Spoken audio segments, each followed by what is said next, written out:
Good evening, everyone. Can you hear me?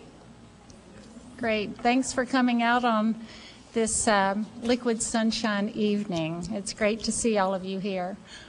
My name is Jean Alaya. I am Associate Dean for Strategy and Administration here at Kenan-Flagler, and it's my pleasure to welcome you to this very special evening with Jonathan Reckford, CEO of Habitat for Humanity International. On behalf of Jim Dean and the whole Kenan-Flagler community, we are delighted to have you here.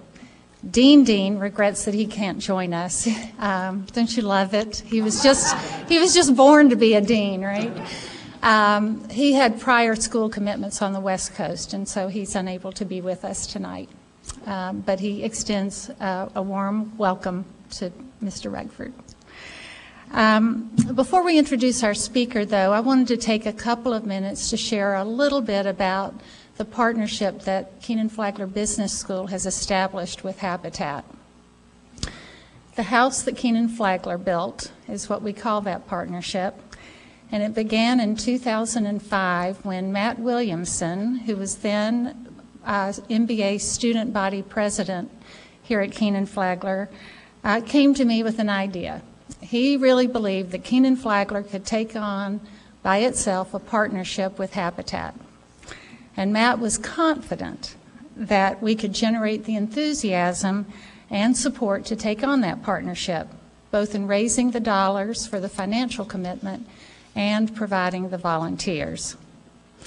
Well, it just so happened that that was also a time when the leadership of the school was trying to find the channel to live out one of its core values, that of community. And so the house that Kenan-Flagler built became our way of building community within Kenan-Flagler across all of the different constituencies and stakeholder groups, while also serving the community through a partnership with Habitat. And as the slideshow that ran while you were waiting for the event to start illustrates, Matt was right. Kenan-Flagler had the talent and could generate the treasure for a robust Habitat partnership. Since 2005, we have helped to build 4 houses here in Orange County, 2 in the Northside neighborhood and 2 in Hillsborough. We have provided hundreds of volunteers who have supplied thousands of hours of labor to help build those houses. We also had a team of students who pulled themselves together and went to Honduras over their spring break to help build a house there.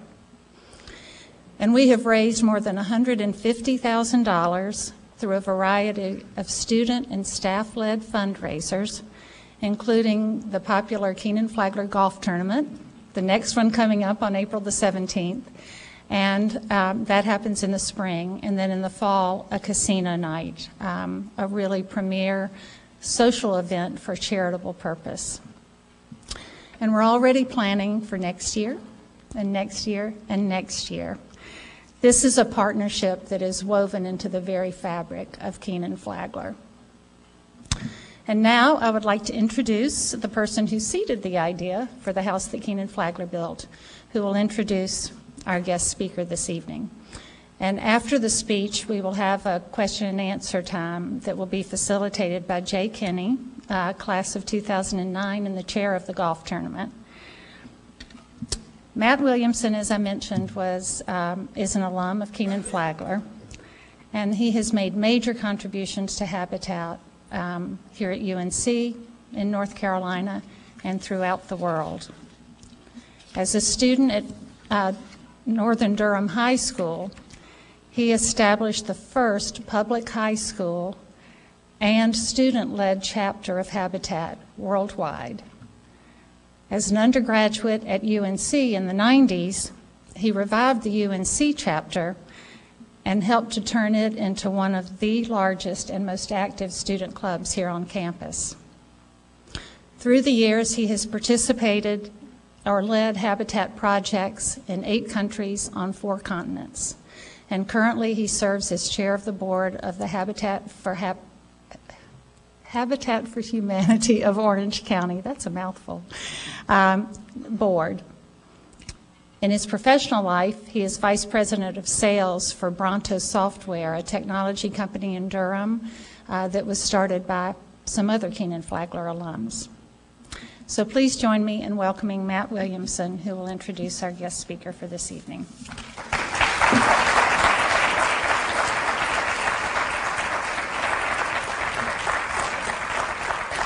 So thank you for that kind introduction. So I got to tell you that coming in, I'm super excited about two things. The first is that UNC has always been a love of mine. Habitat's always been a love of mine. This is the third time in my life where UNC and Habitat and a national championship are all playing into the same thing. So I heard someone joke one time, I'm happier than a hammer at a Habitat site. And one of the reasons people like to joke about that is if you tell a volunteer, well, we need 3 nails here, here, and here, what does a Habitat volunteer do? Puts 10 nails in there, right? So the only thing that's really dangerous to a Habitat house is a big magnet. Ultimately, the thing that I wanted to just take an opportunity to talk about is the tremendous opportunity for students here. As my time through Kenan-Flagler played out, I became very much enmeshed with the core values, excellence, leadership, integrity, community, and teamwork. And the opportunities that Habitat has afforded kind of throughout my career, but then very specifically here at Kenan-Flagler and as an alum, have been tremendous. I mean, unspeakable. And so a couple of the things, obviously, leadership. I'm having the opportunity to lead Habitat opportunities throughout the career, but now specifically in running the board and doing those kinds of things. Tremendous growing opportunities, tremendous challenges, right, for a young alum to try to figure out how to lead through sometimes difficult scenarios. Integrity, the opportunity, I was asked to serve as the whistleblower, and so fortunately I haven't had to blow any whistles, but at Orange County Habitat I have you have to learn about what happens if there's malfeasance, what happens if someone calls, how do you react to that? Those kinds of things. So a lot of training and thought went into that. From a community perspective, that one's obvious. From a teamwork perspective, taking the divergent views. Just recently we were talking about immigration and naturalization and kind of the thorny issues that are around that. And we had people from all aspects of income and race and faith working together to figure out how do we do something about this thorny issue in this time that ultimately promotes the mission of bringing God's people together.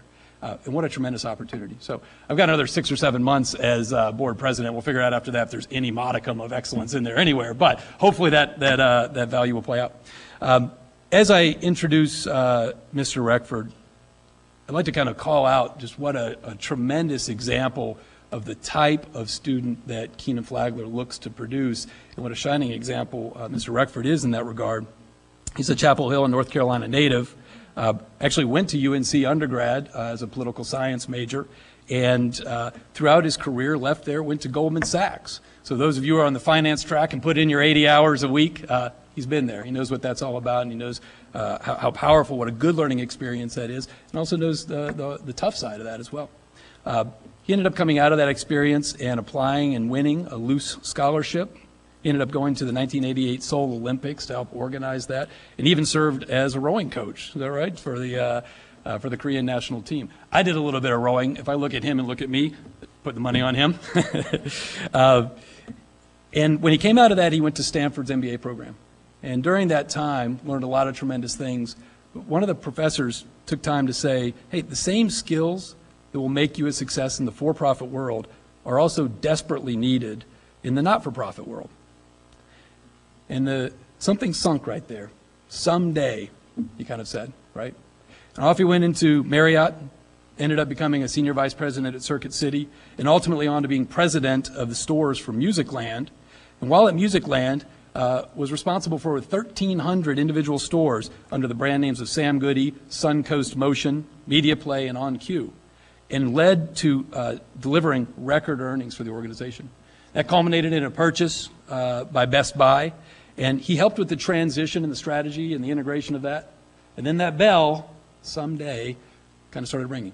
And he ended up moving into an opportunity with Christ Presbyterian in Minnesota, 4,300 member church as the executive pastor. And as he was working there, got the call from the executive search team of Habitat for Humanity International. They were looking for a new CEO. surprised and pleased by the opportunity. Seemed like a great direction to go in. In August of 2005, he was unanimously approved as the CEO of Habitat for Humanity International, and is really taking it to the next level. It's been a pleasure to watch, as having been involved with Habitat for more years than not in my young life, the transition that he's leading in the last 3 or 4 years, and how the organization is aspiring to tremendous things as we tackle the problem of poverty housing worldwide. So with that, I'm going to wrap up. Mr. Reckford, thank you so much for being here. It's a distinct honor and pleasure.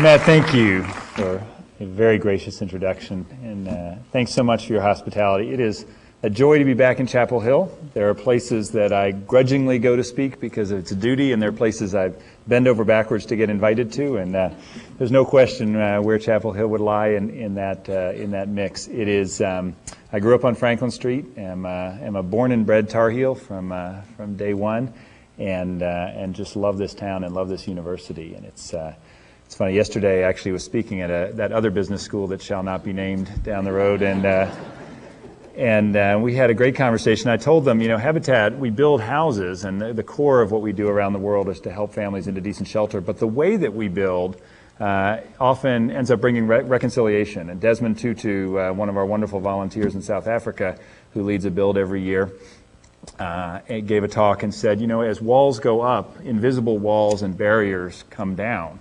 And there we build with blacks and whites, and in Northern Ireland we only build with Protestants and Catholics working together, in Egypt with Christians and Muslims. And I think a couple of years ago when I was here, there were even UNC and Duke athletes building together. So anything turns out to be possible, and God's grace abounds over. And actually it was a little disconcerting. I was so impressed with some of these young men and women, and it was sort of shaking my worldview. And then it turned out several of them had gone to UNC undergrad, which then made complete sense. So it was... But I'm just delighted and anxiously awaiting Carolina's next national championship, and happy to be here with all of you.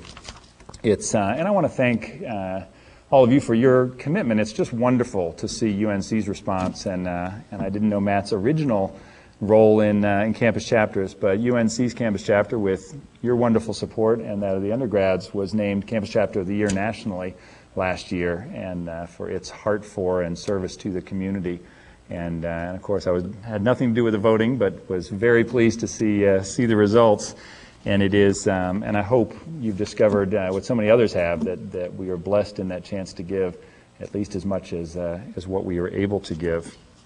And I want to do a little bit of a less traditional Habitat talk tonight, particularly because in a student environment.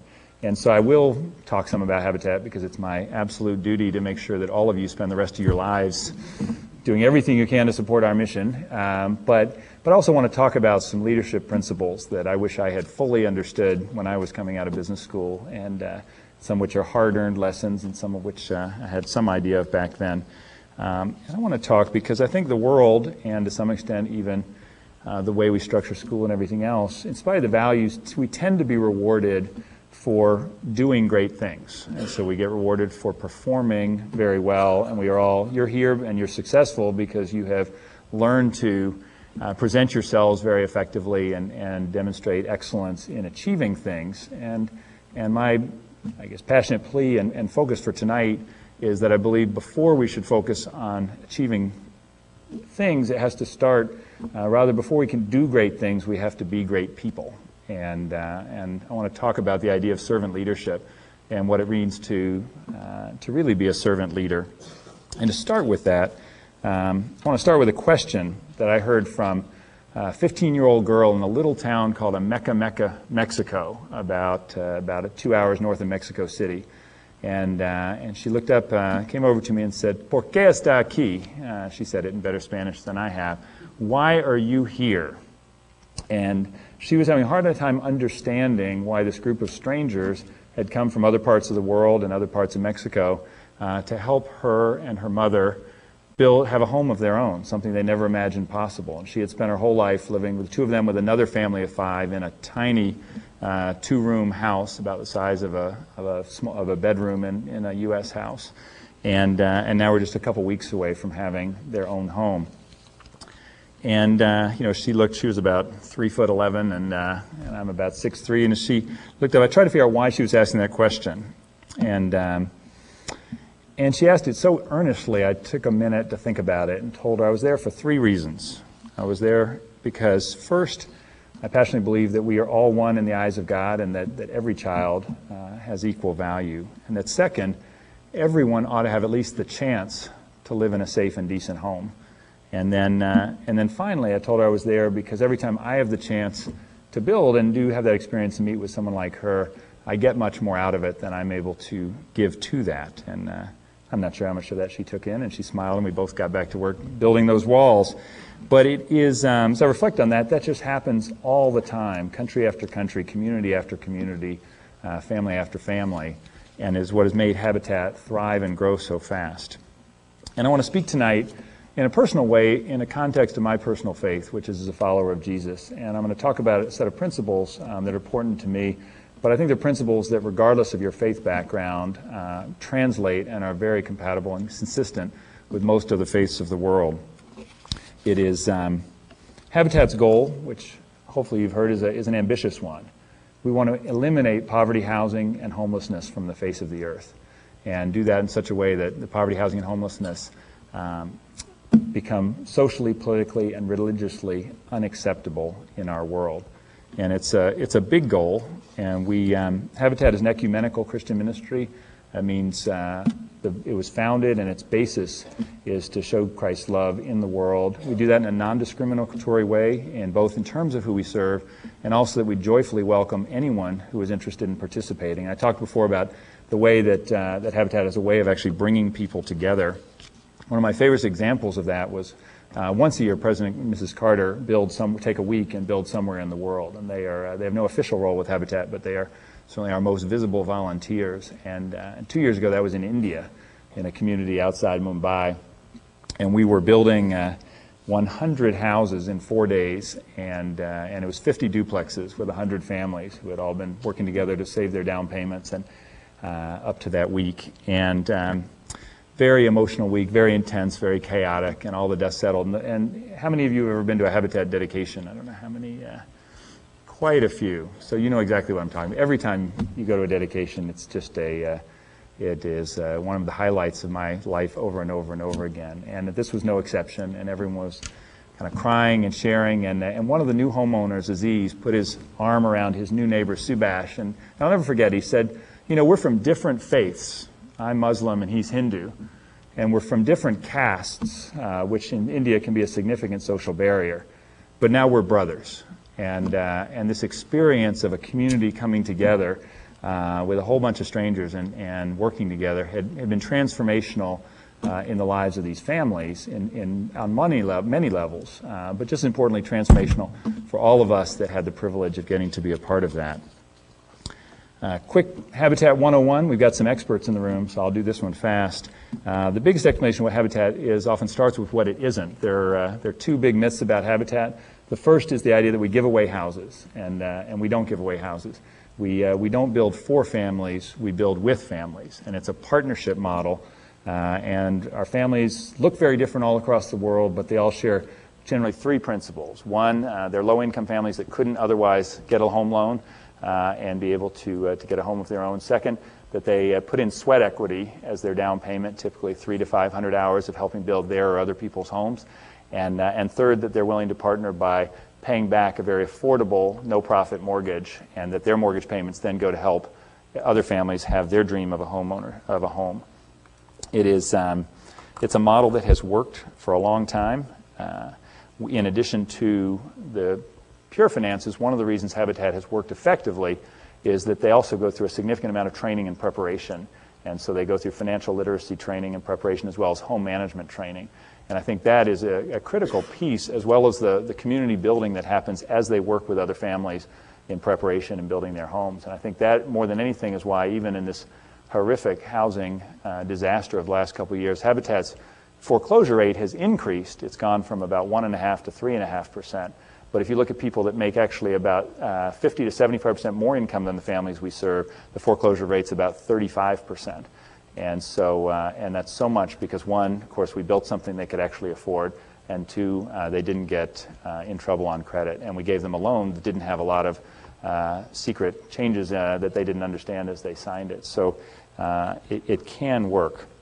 Habitat's now been going since 1976. We're entering our 4th decade. And what we've seen over and over again is the power and the transformational power of what a decent home can do for a family. And what we see is that when a family gets a decent place to live, first, the health of the children is dramatically improved. Healthy children do better in school. And it's not just the tangible pieces, but actually their outlook on life and their aspirations change in that process as well. And then what we see is the ripples go out into the neighborhoods. So that clusters of home ownership in a community can begin to plant the transformation of a sub-community or block in a way that lifts the values, both material and social, of a community. And we love getting to be a part of that transformation. Screenwriter Randall Wallace, a longtime Habitat volunteer and now new friend of mine, he wrote Braveheart and Pearl Harbor and lots of other movies, and says it very succinctly. He said, "Habitat for Humanity is a perpetual motion miracle.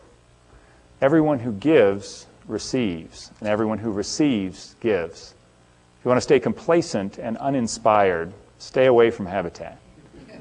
Come close to Habitat and it will change you and make you part of something that changes the world."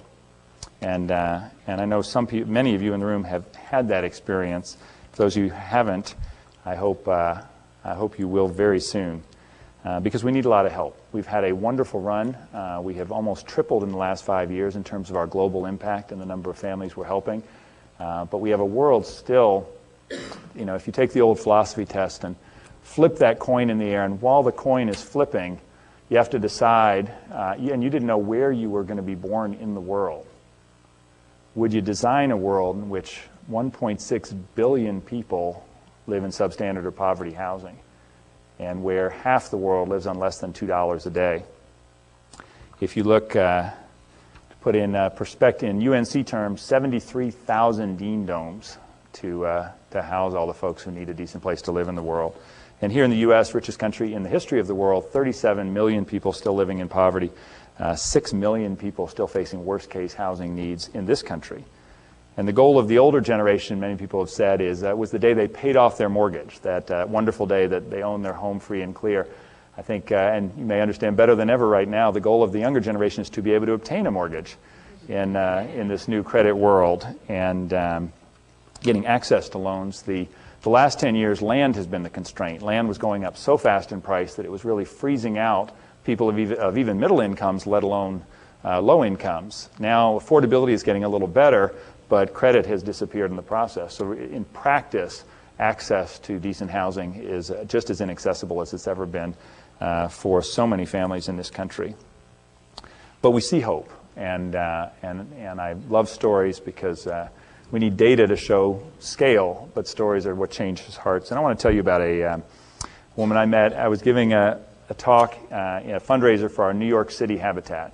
And I just finished speaking, and this incredibly effusive woman came up and gave me a giant bear hug and said, "You can't believe how Habitat has changed my life and the life of my family." And her name is Candice George, my new friend, and she told me her name after we both caught our breath, and she told me a little bit about what she was facing.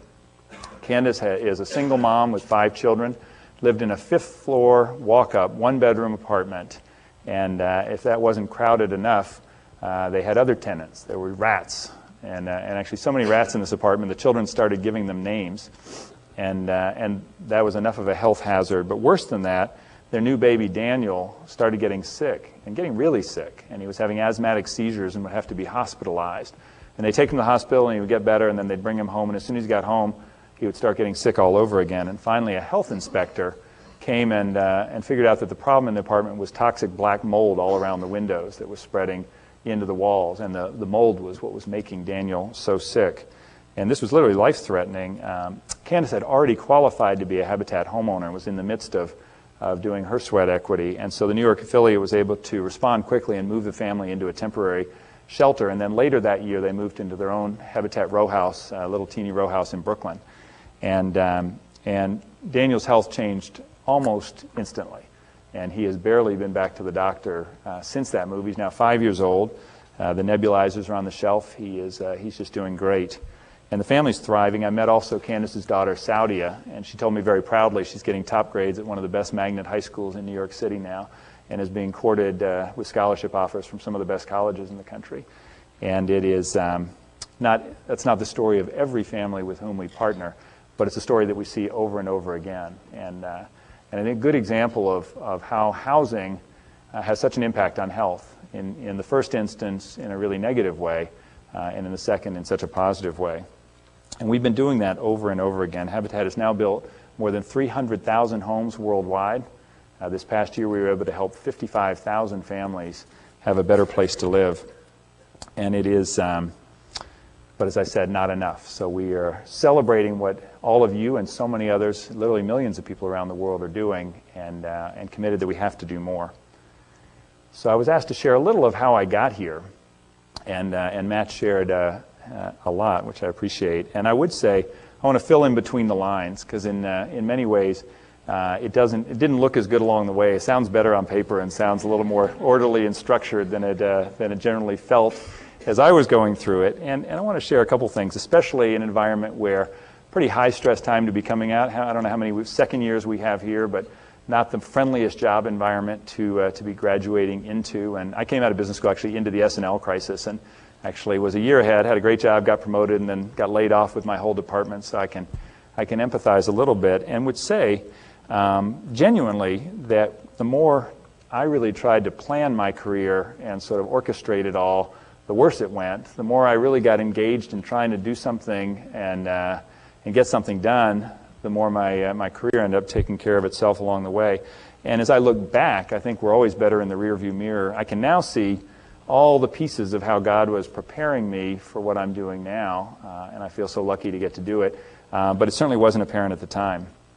And I want to share a few things. The first, I was lucky to have some great role models, and I would share, and one is in the room here, which is wonderful. My parents were, my father's a professor here in the classics department for 45 years, and my mom was very active in the civil rights movement and had a very strong passion around social justice. And Chapel Hill was a hotbed of, in the early 60s, of a time that's hard for us. My children can't really understand the world we lived in as I was a baby. And my grandmother was a rather iconoclastic figure. Most people, fewer people would know her now. Her name was Millicent Fenwick, and she was a New Jersey congresswoman back in the 70s and early 80s. Some of you may have read Doonesbury, and I think she got most notorious for having a character in Doonesbury fashioned more or less after her. But Walter Cronkite called her the conscience of Congress, and she was not your average grandmother, but she had a couple of unusual things. She had written the Vogue Book of Etiquette in 1948, sold 1 million copies, and was very quite proper, and at the same time had this ferocious sense of social justice. And so to graduate to the grown-up table at her house, you had to sit up properly and hold your fork just the right way and be able to discuss food problems in sub-Saharan Africa, which was both terrifying and fascinating as a 10-year-old, and inevitably, which didn't mean as much, honestly, at the time. At some point, almost every time we'd see her in the summer and after Christmas, she would zero in and quote her favorite verse from the Bible, which is Micah 6:8, which may be familiar to some of you. He has showed you, O man, what is good.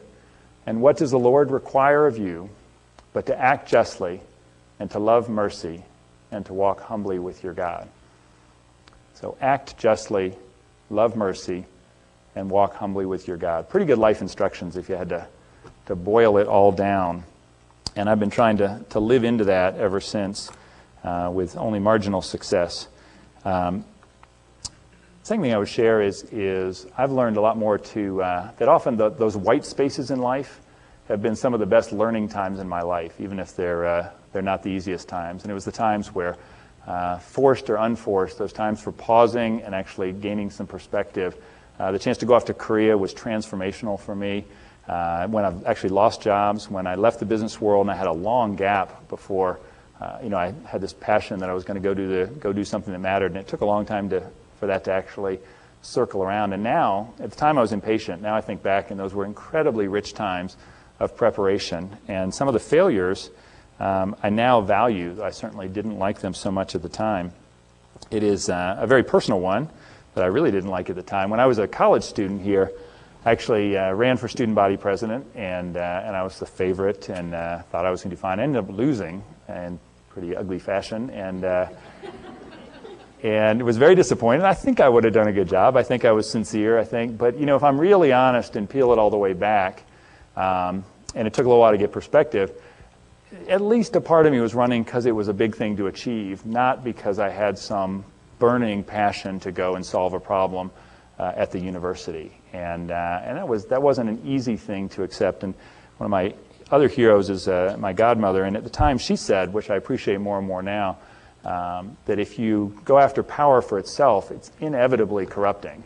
But if you go after something that matters, you'll attract the power you need to get it done. And I think there's great wisdom in that, and it is. I've appreciated that. And now, as I looked along in my business world, Goldman was a great experience, and I learned all kinds of things, including that I wasn't very good at investment banking, and there are probably other people who were going to do that a whole lot better than I was. A huge year for me was the chance to go to Korea. I'd put in perspective, coaching the Korean rowing team had a lot of parallels to the Jamaican bobsled team.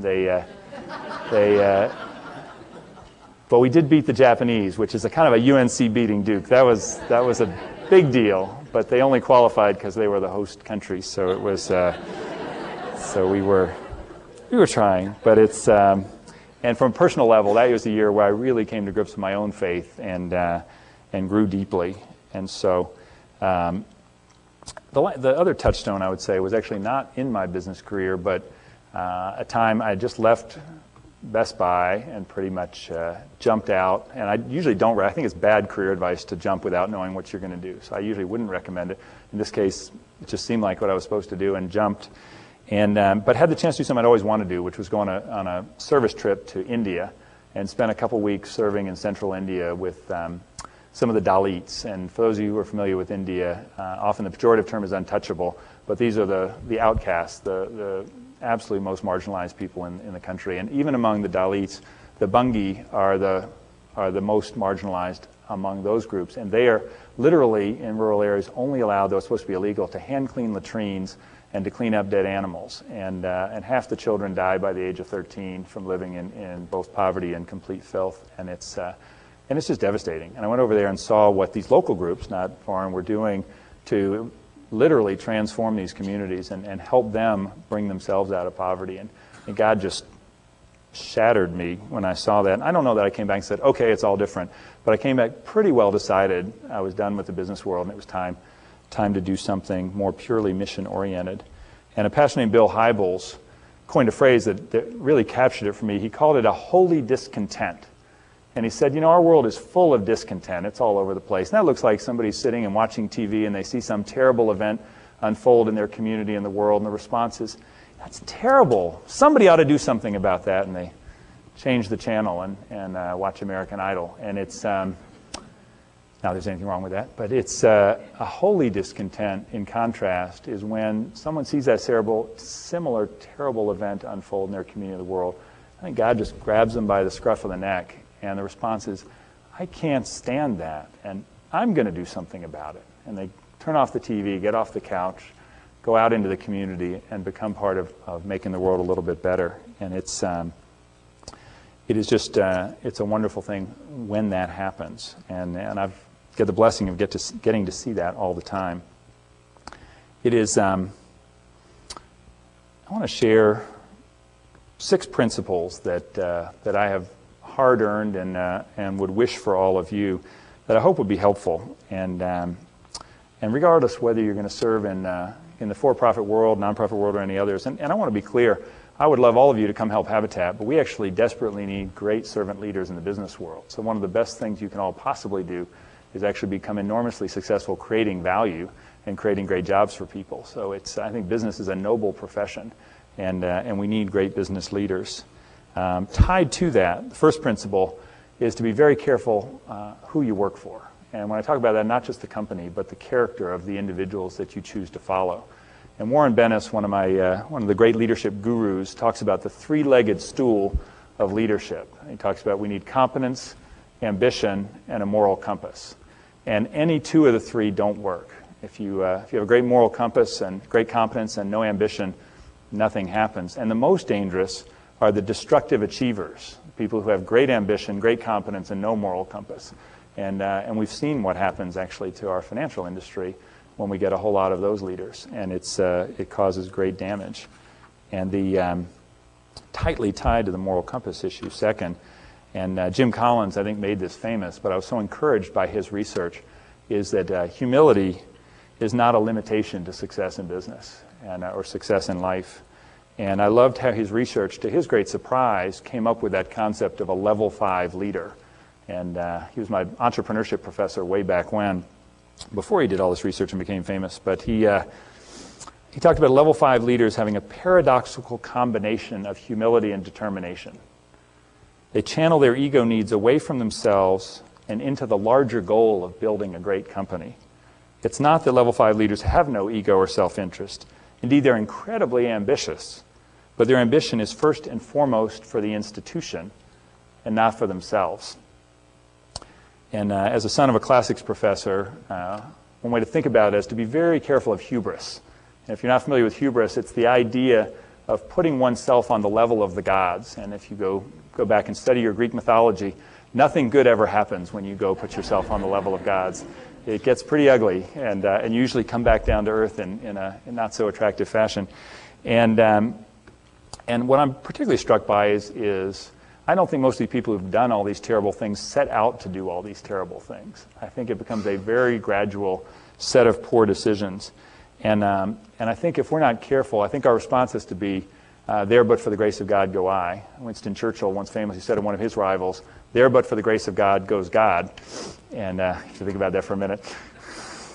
But it is, but we have to be aware that it could happen to us, and that it is that servant leadership, really putting the mission first, is a fairly countercultural vision of how we're supposed to lead. And yet I think it's the one that is both actually works the best and is clearly the best for our world. And I think to do that, my third one is you desperately need, and I desperately need, personal systems of accountability. And I think one of the reasons people end up veering is you rarely take a hard right. You end up taking a tiny set of very small gradations, and then you end up somewhere you never imagined possible. And I think the reason that happens is that people don't create systems of personal accountability, and then sometimes systems of accountability for their organizations as well. And I think everyone has a need for transparency. I think sin seeks hiddenness. And I would have two very practical pieces of advice. One, a couple things I do, which I'd heard from some wise people. One is in all the offices we have no spaces that don't have windows. We want transparent. We want to very symbolically and practically say we're going to be an open and transparent place, and that we don't have secrets. And it's not because we don't trust people. It's actually, but it fosters an environment that way. And the second is one that caught me by surprise quite a number of years ago. But someone told me, always have someone know where you are. And actually, if you think about that, it's actually really good practical advice. Because if you always have someone that knows where you are, you might be a little less likely to be somewhere you shouldn't be. And it's actually works surprising well. And the third piece tied to that is that you need a relentless truth teller in your life. So it can be a group, it can be an individual, but you need somebody who you can be completely transparent with. Because one of the most dangerous things for leaders particularly is, and you're here because you're good at it, we can put a good public face on for the world. And the terrible danger is that there becomes a little bit of space between the public face and the reality of what's going on. And what I need is somebody who knows me so well and has permission to ask me all the really make you squirm questions, and you know that you're going to get asked those questions and you don't want to have bad answers for them. But that when that distance creeps in between your public persona and the reality of who you are, you squeeze that space back together and stay integrated. And usually when we see great leaders flame out and fail in spectacular fashion, it's because they created that space. And then they start hiding things because they don't want to mess up their carefully honed personal public persona. Fourth principle, servant leadership is hard. I don't want to make any pretense. I think it's really tough to do this. And so I think the idea that this is easy gets us in trouble. And business ethicist Laura Nash, Harvard Business School professor, did a big body of research on this, and I found it fascinating. I'll do the short version. She interviewed a whole group of self-professed Christian CEOs in this case and asked them about how they integrated their faith with their business life. And she found they broke into two groups, and one group said there were no problems, there were no tensions or no struggles between living out their faith and leading their businesses. And as she observed them, she also found there was no relationship between their faith and leading out their businesses. And that led to a second book. Her book was called Church on Sunday, Work on Monday. And there was kind of a wall between those two things. And there was another group that said, this is really hard. And every day there are a series of tensions, and I'll share a few of them. Loving God versus pursuing profit. Love versus competitive drive. People needs versus profit obligations. Humility versus ego of success. Family versus work. Charity versus wealth. And these leaders said, every day you're just trying to figure out how to balance all those pieces and as best you can make it work. And what she observed is that they had fully integrated lives. And certainly were far from perfect, but that they were trying to hold all these pieces in some appropriate balance. And I think that's a healthier way to attempt to do it. Quickly, fifth, it's not just, and I suspect all of you in school have already heard this, whether it's Daniel Goleman or some of the other scientists, it's not just about being smart. And whether you call it emotional intelligence or there are a lot of other buzzwords for it. I remember my organizational behavior professor in business school back, and I don't know what it's like now, but back then everybody wanted to do finance or marketing or the sort of, quote, hard skills. And organizational behavior was kind of fluffy and soft. And my OB professor, who was great, said, this all is fine now. In 20 years when you come back for your reunion, those of you who have continued to rise, you're going to find you spend all your time on the, quote, soft, fuzzy stuff. And he's completely right in my personal experience. So that's self-awareness, self-management, social awareness, relationship management. He would argue that actually all jobs require about 2/3 emotional intelligence to 1/3 intellectual or IQ ability. And for effective leaders, it's 85% emotional intelligence. And I think there's a lot, I personally have experienced that is true. And last principle, taking a long time, is about character. And for me personally, it's that God is less interested in what we do than who we are. And that's a little bit of where I started. And I don't think it's because God doesn't care what we do. It's because I think God cares deeply about who we are. And character, the word character is from a Greek word for literally a tool that marks or engraves us. And Oscar Wilde said, each action of the common day either makes or unmakes our character. And I think we're constantly making a set of choices that are creating those markings, those engravings into who we are and how we practice and build that muscle memory to shape our character. And I think you have to make choice. You have to decide in advance. Winging it often doesn't work. If you don't decide in advance where your lines are, then when the storms come, you won't know how you're going to do. And I think for all of us, the storms are going to come. It's not an if, it's a when. And I think character, that etching, those etchings and markings, are how we get prepared to react properly when the storms do happen.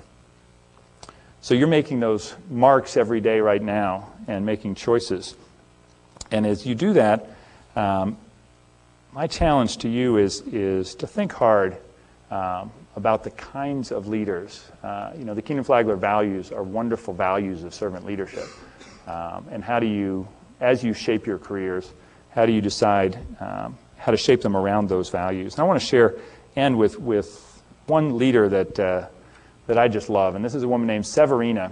Everyone in her community calls her Doña Tata.